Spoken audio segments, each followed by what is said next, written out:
একদা একদিন মরু অঞ্চলে হযরত আলীর ছেলে হাসান ও হোসাইন, অন্যদিকে খলিফা ওমরের ছেলে আব্দুল্লাহ, তারা তিনজন একসাথে মসজিদে নববীর পাশে খেলা করছিলেন। তারা সকলেই সেই সময় শিশু বয়সী ছিল। শিশুরা খেলতে খেলতে কিন্তু অনেক সময় ঝগড়াঝাটি করেই থাকে। তাদের মধ্যেও এই একই ঘটনা ঘটে গেল। খেলা করতে করতে হোসাইন ও আব্দুল্লাহর মধ্যে তুমুল ঝগড়া লেগে গেল। এক পর্যায়ে হোসাইন রাদিয়াল্লাহু তাআলা আনহু রেগে গিয়ে আব্দুল্লাহকে বললেন, এই আব্দুল্লাহ, তুই তো গোলামের বাচ্চা গোলাম, তোর বাপ একটা গোলাম, তুই তার সন্তান না, তুই নিজেও তো একটা গোলাম। হোসাইন রাদিয়াল্লাহু তাআলা আনহুর এই কথা শুনে তখন আব্দুল্লাহ রেগে মেগে ফায়ার হয়ে গেল। তখন আব্দুল্লাহ হযরত হোসাইন রাদিয়াল্লাহু তাআলা আনহুকে উদ্দেশ্য করে বললেন, হোসাইন, তুমি আমাকে গোলামের বাচ্চা গোলাম বলেছো? তুমি কি ভুলে গেছো আমার বাবা বর্তমান মদিনার রাষ্ট্রপ্রধান এবং আমার বাবা মুসলিমদের আমিরুল মুমিনিন? তুমি তা জানা সত্ত্বেও তুমি কিভাবে আমাকে গোলামের বাচ্চা গোলাম বলেছো? তুমি আমাকে এমনটা একদমই বলতে পারো না। আমি আমার পিতার নিকট তোমার বিরুদ্ধে অভিযোগ দায়ের করব। এই কথাগুলো বলতে বলতে আব্দুল্লাহ তখন অনেক কান্নাকাটি করলো। শেষমেশ আব্দুল্লাহ মন খারাপ করে বাড়ির দিকে চলে যেতে লাগলেন। এদিকে হযরত হোসাইন রাদিয়াল্লাহু তাআলা আনহু আব্দুল্লাহকে এই কথা বলায় কোনো রকম বিচলিত হলেন না। তিনিও তখন তার বাড়ির নিকট চলে গেলেন। আব্দুল্লাহ যখন বাড়ির দিকে কান্না করতে করতে ফিরছিলেন, ঠিক সেই সময় ছেলেকে কান্নারত অবস্থায় দেখে খলিফা ওমর জিজ্ঞাসা করলেন, বাবা আব্দুল্লাহ, কি হয়েছে? তুমি কাঁদছো কেন? সেই সময় হযরত আব্দুল্লাহ রাদিয়াল্লাহু তাআলা আনহু কিছুটা বিচলিত হয়ে গেল।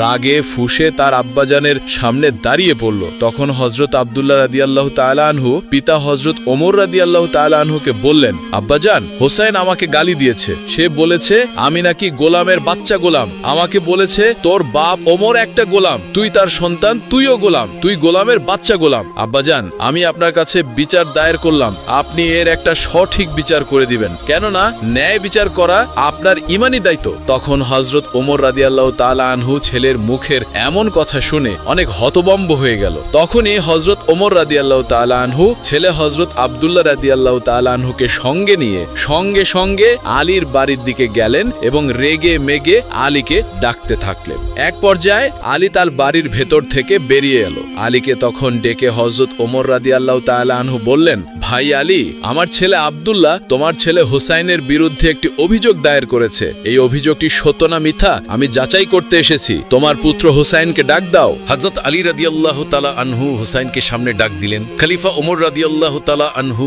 নিজেই হোসাইনকে জিজ্ঞাসা করলেন, হোসাইন, তুমি কি আমার পুত্র আব্দুল্লাহকে গোলামের বাচ্চা গোলাম বলে গালি দিয়েছো? 6 বছরের ছোট বালক হযরত ইমাম হোসাইন রাদিয়াল্লাহু তাআলা আনহু এক বাক্যে স্বীকার করে বললেন, হ্যাঁ, আমি আব্দুল্লাহকে গোলামের বাচ্চা গোলাম বলে গালি দিয়েছি। তখনই হযরত ওমর রাদিয়াল্লাহু তাআলা আনহু হযরত আলী রাদিয়াল্লাহু তাআলা আনহুকে উদ্দেশ্য করে বললেন, আলী, তুমি শুনলে তো তোমার ছেলের মুখের কথা। তোমার ছেলে আমার পুত্র আব্দুল্লাহকে গোলামের বাচ্চা গোলাম বলে গালি দিয়েছে। আগামীকাল জুম্বার নামাজ শেষে মসজিদে নববীতে তোমার ছেলে হোসাইনের বিচার করা হবে। সেই মসজিদে নববীর সকল মানুষের সামনে তোমার ছেলের বিচার করা হবে। তুমি এবং তোমার ছেলে হোসাইন মসজিদে নববীতে উপস্থিত থাকবে। পরের দিন ছিল জুম্মাবাত। জুম্বার নামাজ শেষ করে মসজিদের নববীর সামনে হাজার হাজার সাহাবী তখন উপস্থিত ছিলেন। জুম্মার দিনে সচরাচর সকলেই উপস্থিত থাকে। ঠিক সেই সময় হযরত ওমর রাদিয়াল্লাহু তাআলা আনহু বলে উঠলেন, হে আল্লাহর নবীর সাহাবীগণ, আজ কি মসজিদের নববীতে একটি বিচার সম্পূর্ণ করা হবে। ওই যে আলীর ছেলে হোসাইন আমার পুত্র আব্দুল্লাহকে গোলামের বাচ্চা গোলাম বলে গালি দিয়েছে। কেন আমার পুত্র আব্দুল্লাহকে গোলামের বাচ্চা গোলাম বলে গালি দিয়েছে, এর পক্ষে যদি সঠিক কোনো ব্যাখ্যা হোসাইন দিতে না পারে, তাহলে হোসাইনকে কঠিন শাস্তি পেতে হবে। এই কথা বলে হযরত ওমর রাদিয়াল্লাহু তাআলা আনহু সকল সাহাবীকে তার কথা জানিয়ে দিলেন। তারপর হযরত ওমর রাদিয়াল্লাহু তাআলা আনহুর এই কথা শোনার পর সাহাবীরা একে একে অপরকে বলতে লাগলেন, ওমরের বিচার তো বড় কঠিন বিচার। নিজের ছেলে আবু সাহামা সামান্য একটু মদ পান করে ছিলেন, সেই সময় সেই অপরাধে তাকে চাবুক মেরে হত্যা করেছে।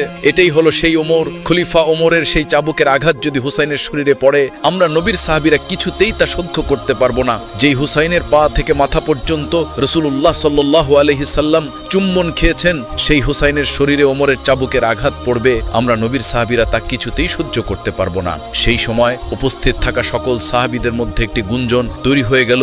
সকলেই একটি হতভম্ব হয়ে গেল।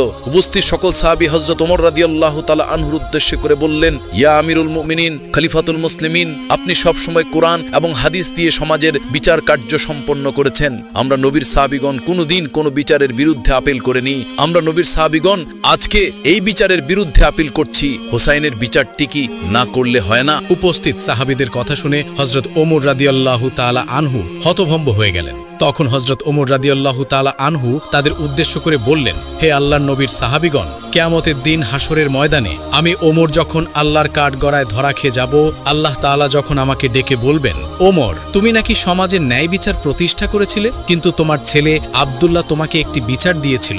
হোসাইন নবীর নাতি হবার কারণে তুমি সেই বিচারটি সম্পন্ন করনি। হে আল্লাহর নবীর সাহাবীগণ, সেই দিন আসামির কাঠগড়ায় কি তোমরা আমার পরিবর্তে দাঁড়িয়ে আল্লাহর কাছে এই জবাবটি দিতে পারবে? আমি জানি তোমরা কেউ এই জবাব দিতে পারবে না। অতএব আমাকে হকের উপর অটল থেকে প্রতিটি বিচার ন্যায়ভাবে সম্পন্ন করতে হবে। হোসাইনের এই বিচারটিও আমাকে সম্পন্ন করতে হবে। মসজিদে নববীর সামনে হাজার হাজার সাহাবী তখন উপস্থিত ছিল। তখন তারা সবাই একে অপরের সাথে কথা বলতেছিল। হযরত হোসাইন রাদিয়াল্লাহু তাআলা আনহুর বিচার হবে এইটা যেন তারা মেনেই নিতে পারছিলেন না। সকলের চোখ দিয়ে তখন দরদর করে পানি পড়ছিল এবং সকলের মনে সেই সময় একটাই ভাবনা ছিল, ওমরের বিচার বড় কঠিন বিচার। এই ওমরের চাবুকের আঘাত হোসাইনের শরীরে পড়বে, আমরা নবীর সাহাবীরা তা কি করে সইব?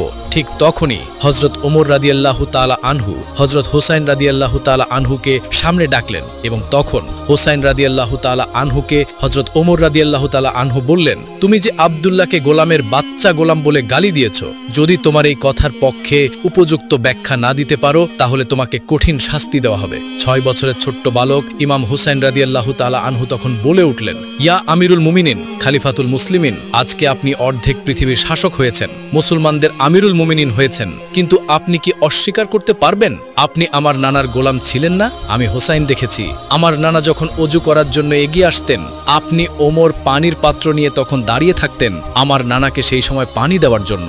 আমি হোসাইন দেখেছি, আমার নানা যখন নামাজ শেষ করে মসজিদে নববী থেকে বের হতেন, আপনি ওমর আমার নানার জুতা নিয়ে তখন দাঁড়িয়ে থাকতেন আমার নানাকে তখন জুতাটি পরিয়ে দেওয়ার জন্য। আমি হোসাইন দেখেছি, আমার নানা যখন ঘোড়ায় চড়ে কোথাও সফরে যেতেন, আপনি ওমর আমার নানার ঘোড়ার লাগাম ধরে টেনে টেনে নিয়ে যেতেন। আপনি ওমর কি অস্বীকার করতে পারবেন আপনি আমার নানার গোলাম ছিলেন না? তখন হযরত হোসাইন রাদিয়াল্লাহু তাআলা আনহুর এই কথাগুলো শুনে এক মুহূর্তের মধ্যেই সবকিছু যেন নিস্তব্ধ হয়ে গেল। মসজিদে নববীর সামনে উপস্থিত হাজার হাজার সাহাবী এবং হযরত ওমর রাদিয়াল্লাহু তাআলা আনহুর চোখ দিয়ে তখন দরদর করে পানি পড়তে লাগলো। তখন হযরত ওমর রাদিয়াল্লাহু তাআলা আনহু ছোট্ট বাচ্চার মতো ফুপিয়ে ফুপিয়ে কাঁদতে লাগলেন এবং সেই সময় হযরত হোসাইন রাদিয়াল্লাহু তাআলা আনহুকে বললেন, বাবা হোসাইন, তুমি কি কোনো কাগজে লিখে দিতে পারবে আমার নানা মুহাম্মদুর রাসূলুল্লাহর গোলাম ছিল খলিফা ওমর? তখন হযরত হোসেন রাদিয়াল্লাহু তাআলা আনহু হযরত ওমর রাদিয়াল্লাহু তাআলা আনহুকে বললেন, হ্যাঁ, আমি অবশ্যই লিখে দিতে পারবো। হযরত হোসেন রাদিয়াল্লাহু তাআলা আনহু তখন একটি কাগজে লিখে দিলেন, আমার নানা মুহাম্মদুর রাসূলুল্লাহর গোলাম ছিল ওমর খলিফা। ওমর রাদিয়াল্লাহু তাআলা আনহু সেই কাগজের টুকরাটি হাতে নিয়ে মসজিদে নববীর সামনে উপস্থিত সকল সাহাবীদের উদ্দেশ্যে করে বললেন, হে আল্লাহর নবীর সাহাবীগণ, এই পৃথিবীতে আমি একদিন যখন থাকব না, আমি যখন ইন্তেকাল করব, আমার কাফনের কাপড়ের ভিতরে তোমরা এই কাগজের টুকরা প্রবেশ করিয়ে দিবে। কিয়ামতের দিন হাসরের ময়দানে আমি ওমর যখন আল্লাহ তাআলার কাঠগড়ায় দাঁড়িয়ে যাব, আমি ওমরের সারা জীবনের কোনো নেক আমল যদি আল্লাহর কাছে গ্রহণযোগ্য না হয়, সেই দিন এই কাগজের টুকরাটি আমি আল্লাহর কাছে দেখিয়ে বলবো, হে আল্লাহ, তোমার বন্ধু তোমার হাবিবের প্রিয় কলিজার টুকরা নাতি হোসাইন লিখে দিয়েছেন, আমি তোমার হাবিব মুহাম্মদুর রাসূলুল্লাহ সাল্লাল্লাহু আলাইহি ওয়াসাল্লামের গোলাম ছিলাম। হে আল্লাহ, তুমি তোমার বন্ধুর গোলামকে কি করে জাহান্নামে দিবে? আমি ওমর বিশ্বাস করি সেই দিন আমি এই কাগজের টুকরার বিনিময় হলেও আল্লাহ রাব্বুল আলামিনের আসামির কাঠগড়া থেকে মুক্তি পেয়ে যাব। হযরত ওমর রাদিয়াল্লাহু তাআলা আনহু তার পুত্র আব্দুল্লাহ রাদিয়াল্লাহু তাআলা আনহুকে উদ্দেশ্য করে বললেন, বাবা আব্দুল্লাহ, তুই আর হুসাইনের বিরুদ্ধে কোনো অভিযোগ আনিস না। হাসরের ময়দানে তুইও যখন আসামির কাঠগড়ায় দাঁড়িয়ে যাবি, তুইও আল্লাহ রাব্বুল আলামিনকে বলবি, আমি হলাম গোলামের বাচ্চা গোলাম, আপনার বন্ধুর গোলাম ছিল আমার বাবা আর আমি তারই সন্তান। তুইও হাসরের ময়দানে এই পরিচয় দিবি। আমি বিশ্বাস করি আল্লাহ রাব্বুল আলামিন তার বন্ধুর গোলামদের কখনোই জাহান্নামে দিবে না। হযরত হোসাইন রাদিয়াল্লাহু তাআলা আনহুকে সকলেই ভালোবাসত।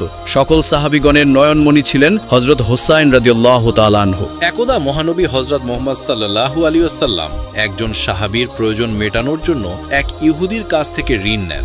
ঋণ গ্রহণের সময় কথা ছিল সঠিক সময়ের মধ্যে ঋণ ফেরত দিতে হবে। তাই নবীজি সাল্লাল্লাহু আলাইহি ওয়াসাল্লাম সেই ইহুদিকে একটি তারিখের কথা বললেন যে তারিখে তিনি ঋণ ফেরত দেবেন। এই ঘটনার কিছুদিন পর একদিন নবীজি সাল্লাল্লাহু আলাইহি ওয়াসাল্লাম সাহাবীদেরকে নিয়ে একটি জানাজা থেকে ফিরছিলেন। তখন তার সাথে ছিলেন হযরত আবু বকর এবং ওমর রাদিয়াল্লাহু তাআলা আনহুর মতো মহান সাহাবী। ঠিক সেই সময় ওই ইহুদি লোকটি নবীজি সাল্লাল্লাহু আলাইহি ওয়াসাল্লামের গলার চাদর ধরে রাগত স্বরে এবং অভদ্র ভাষায় বলল, ও মুহাম্মদ, আমার কাছ থেকে যে ঋণ নিয়েছিলে সেই অর্থ কোথায়? আমি তো তোমার পরিবারকে চিনি, ঋণ নিলে তোমাদের আর কোনো খবর থাকে না। নবীজি সাল্লাল্লাহু আলাইহি সাল্লাম এর সঙ্গে ছিলেন মদিনার রাষ্ট্রের রাষ্ট্রপ্রধান। তার কথায় সাহাবীরা নিজেদের জীবনও পর্যন্ত দিয়ে দিতে পারেন। তিনি যদি সাহাবীদেরকে একটু ইশারা দেন তাহলে সাহাবীরা তার গর্দন উড়িয়ে ফেলবেন। নবীজি সাল্লাল্লাহু আলাইহি সাল্লামকে সবার সামনে এত বড় অপমান করা হলো, অথচ ঋণ পরিশোধের যে তারিখ দেওয়া হয়েছিল সেটা এখনো বাকি আছে। ওমর রাদিয়াল্লাহু তাআলা আনহু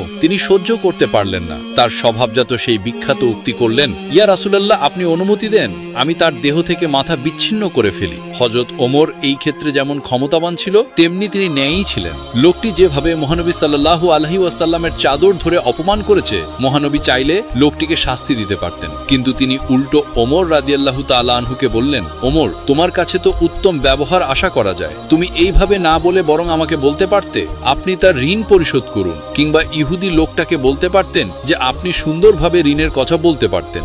অসুন্দরের জবাব সুন্দর দ্বারা, অউত্তমের জবাব কিভাবে উত্তম দ্বারা দিতে হয় সেটা নবীজি সাল্লাল্লাহু আলাইহি সাল্লাম ওমর রাদিয়াল্লাহু তাআলা আনহু সহ উপস্থিত সাহাবীদেরকে শিখালেন। অতঃপর রাসূল সাল্লাল্লাহু আলাইহি সাল্লাম ওমর রাদিয়াল্লাহু তাআলা আনহুকে নির্দেশ দিলেন, ওমর যাও, তার সাথে এবং তাকে তার ঋণ পরিশোধের পর আরো 32 কেজি খেজুর দিও, কারণ তুমি তাকে ভয় দেখিয়েছো। ওমর রাদিয়াল্লাহু তাআলা আনহু ইহুদিকে সাথে নিয়ে গেলেন এবং তাকে তার প্রাপ্য ঋণ প্রদান করলেন এবং সাথে আরো 32 কেজির মতো খেজুর দিলেন। এমন ঘটনার পর ইহুদি তো অবাক, একে তো সে সময়ের আগে পাওনা দাবি করেছে, তার উপরে সবার সামনে নবীজি সাল্লাল্লাহু আলাইহি সাল্লামকে অপমান করেছে, তবুও নবীজি সাল্লাল্লাহু আলাইহি সাল্লাম তাকে তার পাওনা দিলেন এবং সাথে দিচ্ছেন আরো 32 কেজি খেজুর। তাই সেই ইহুদি জিজ্ঞাসা করলো, অতিরিক্ত এগুলো কেন?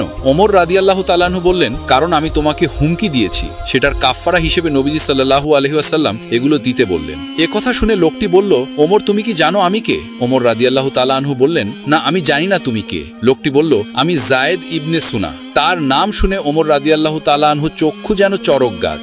যায়েদ ইবনে সুনা মদিনার সে বিখ্যাত ইহুদিরা ভাই। ওমর রাদিয়াল্লাহু তাআলা আনহু তার নাম জানতেন, কিন্তু তিনি যে ওই ব্যক্তি সেটা তিনি জানতেন না। যায়েদ ইবনে সুনা বললেন, হ্যাঁ, আমি সেই ইহুদি রাবাই। আমাদের ধর্মগ্রন্থ অনুযায়ী মুহাম্মদের নবী হবার প্রমাণের যত ভবিষ্যৎবাণী পাওয়া যায় সবগুলোই আমি তার মধ্যে পেয়েছি। শুধু দুটো বিষয়ের পরীক্ষা করার বাকি ছিল। সেই দুটো ছিল, মুহাম্মদকে কেউ রাগালে তিনি সহনশীলতা দেখাবেন, কোনো মূর্খ তার কাছে এসে মূর্খের মতো আচরণ করলে তিনি বরং সেই মূর্খের সাথে ভালো আচরণ করবেন, অর্থাৎ তিনি মন্দের জবাব ভালোর মাধ্যমে দেবেন এবং অনুত্তমের জবাব তিনি উত্তমের মাধ্যমে দেবেন। যায়েদ ইবনে সুনা নবীজি সাল্লাল্লাহু আলাইহি ওয়াসাল্লামের মধ্যে সেই দুটো গুণই এবার দেখতে পেলেন। তিনি নবীজি সাল্লাল্লাহু আলাইহি ওয়াসাল্লামকে রাগানো সত্ত্বেও নবীজি সাল্লাল্লাহু আলাইহি ওয়াসাল্লাম তার সাথে রাগ করেননি, উল্টো তার পাওনা অর্থের বিনিময়ে তাকে বেশি দিয়েছেন। এবার যায়েদ ইবনে সুনা বললেন, ওমর, তুমি সাক্ষী থাকো, আমি আল্লাহকে আমার রব হিসাবে, ইসলামকে আমার ধর্ম হিসাবে এবং মুহাম্মদ রাসূলুল্লাহ সাল্লাল্লাহু আলাইহি ওয়াসাল্লামকে আমার নবী হিসাবে মেনে নিলাম। আমার অনেক সম্পদ আছে, আমি আমার অর্ধেক সম্পদ ইসলামের পথে দান করে দিলাম। একদা হযরত আবু বকর রাদিয়াল্লাহু তাআলা আনহু এবং হযরত ওমর রাদিয়াল্লাহু তাআলা আনহু 3 দিন ধরে নবীজিকে খুঁজে পাচ্ছিলেন না। অবশেষে হযরত আবু বকর রাদিয়াল্লাহু তাআলা আনহু এবং হযরত ওমর মুনাফিকদের কাছে গেলেন। মুনাফিকদের কাছে গিয়ে হযরত ওমর তলোয়ার তা করে বললেন, হে মুনাফিকের বাচ্চারা, আমার নবীকে কোথাও খুঁজে পাওয়া যাচ্ছে না, তোরা বল আমার নবীজি কোথায় আছে, না হলে সবগুলোকে আজকে আমি কতল করে ফেলবো। তখন মুনাফিকরা বলতে লাগলো, হে ওমর, বিশ্বাস করো আমরা কোথাও তোমার নবীকে দেখিনি। তখন হযরত আবু বকর রাদিয়াল্লাহু তাআলা আনহু ওমরকে বললেন, ওমর, চলো আমরা সামনের রাস্তাটাতে যে দেখি যেখানে কিছু রাখাল থাকে, তাদেরকে জিজ্ঞেস করলে হয়তো দয়ার নবীর খোঁজ পাওয়া যেতে পারে। অতঃপর তারা দুজন মিলে সামনের দিকে হাঁটা শুরু করলো। কিছু দূর যাবার পর তারা কিছুটা রাখালকে দেখলেন। হযরত ওমর রাদিয়াল্লাহু তাআলা আনহু রাখালকে জিজ্ঞেস করলেন, তোমরা এদিক দিয়ে আমাদের বিশ্ব নবীকে যাইতে দেখেছো? তখন রাখালদের পক্ষ থেকে একজন রাখাল বললেন, আজকে 3 দিন যাবত পাশের গুহায় একজন লোক কান্না করে চলছে। তার কান্নার জন্য আমাদের পশুগুলো আজকে 3 দিন যাবত কোনো ঘাস পানি খাচ্ছে না, বাচ্চারা দুধ পান করছে না, দুধে মুখ লাগাচ্ছে না, মনে হচ্ছে আমাদের পশুগুলো যেন 3 দিন ধরে কান্না করছে। ভাই, তোমরা তোমাদের লোককে নিয়ে যাও, তাইলে হয়তো আমাদের পশুগুলো আগের মতো খাবার খাওয়া শুরু করবে। এবার হযরত আবু বকর রাদিয়াল্লাহু তাআলা আনহু হযরত ওমরকে বললেন, ওমর, যার কান্না শুনে পশু পাখিরা পর্যন্ত খাওয়া দাওয়া ছেড়ে দিয়েছে, সে আর কেউই হবে না, তিনি আমাদের নবী হযরত মুহাম্মদ সাল্লাল্লাহু আলাইহি ওয়াসাল্লাম হবে। তখন হযরত আবু বকর নবীর খোঁজে গুহার দিকে চললেন। আবু বকর এবং হযরত ওমর রাদিয়াল্লাহু তাআলা আনহু গুহার মধ্যে গিয়ে দেখলেন আমাদের নবী সেজদায় পড়ে উম্মতি উম্মতি বলে কান্না করছে।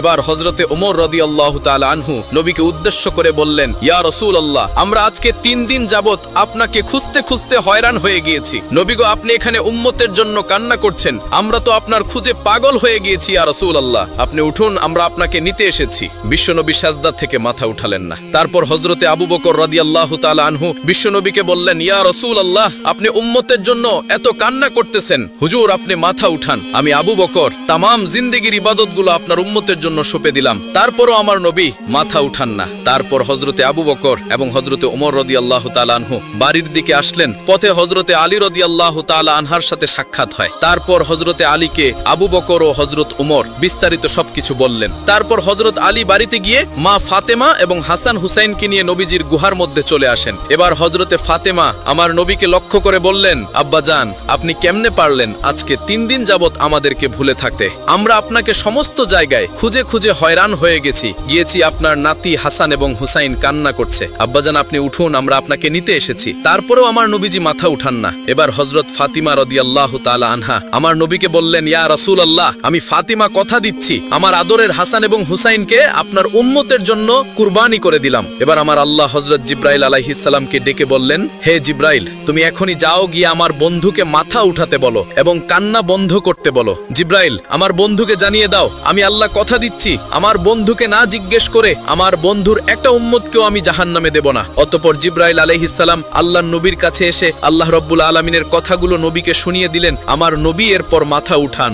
একদা উম্মে আইমান কোনো এক দরকারে হযরত ফাতেমা রাদিয়াল্লাহু তাআলা আনহার বাড়িতে যান। ফাতেমা রাদিয়াল্লাহু তাআলা আনহার দরজার সামনে গিয়ে উম্মে আইমান ডাকতে থাকেন, কিন্তু ভিতর থেকে কেউ কোনো কথা বলছে না। উম্মে আইমান আবার দরজায় নক করলেন, কিন্তু ভেতর থেকে কেউ দরজা খুলছে না। তারপর উম্মে আইমান দরজার ফাঁক দিয়ে ঘরের ভিতরে তাকিয়ে দেখলেন হযরত ফাতেমা রাদিয়াল্লাহু তাআলা আনহা রুটির জাতা পিষতে পিষতে ঘুমিয়ে পড়েছেন, আর তার খাটের উপরে একজন মহিলা বসে তাসবিহ পাঠ করছেন এবং আরেকজন মহিলা হযরত হাসান ও হুসাইন রাদিয়াল্লাহু তাআলা আনহুমাকে দোলনার মধ্যে দুধ খাওয়াচ্ছেন। এই দৃশ্য দেখার পর উম্মে আইমান মা ফাতেমার বাড়ি থেকে চলে গিয়ে নবীজির দরবারে এসে প্রবেশ করেন। নবীজিকে সালাম দিয়ে উম্মে আইমান নবীকে বলেন, ইয়া রাসূলুল্লাহ, আমি কোনো এক দরকারে ফাতেমার বাড়িতে গিয়েছিলাম, তার ঘরের মধ্যে আমি এমন দৃশ্য দেখতে পেলাম। তারপরে নবীজি উম্মে আইমানকে বললেন, আমার মেয়ে ফাতেমা রুটির জাতা পিষতে পিষতে ক্লান্ত শরীর নিয়ে ঘুমিয়ে পড়েন, কিন্তু তখনও তার তাসবিহ পাঠ করা বাকি ছিল।